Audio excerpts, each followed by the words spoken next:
பொன்னியின் செல்வன் நாவலில் கூட திரும்புறம்பயம் பள்ளி படைக்கோவில் பற்றி எழுதியிருக்கிறாராம் கல்கி.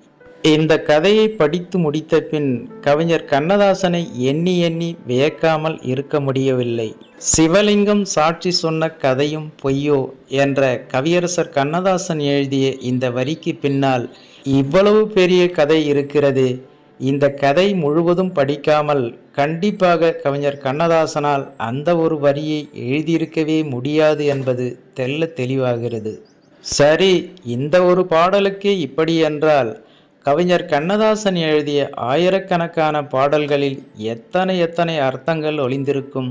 அவற்றையெல்லாம் தெரிந்து கொள்ள எத்தனை ஆயிரக்கணக்கான கதைகளை, நூல்களை, புராணங்களை, இதிகாசங்களை கவிஞர் கண்ணதாசன் படித்திருக்க வேண்டும் என்று நினைத்தால் நம்மையெல்லாம் சிறிது நேரம் பிரமிப்பில் வியக்கத்தான் செய்கிறது என்பது குறிப்பிடத்தக்கது.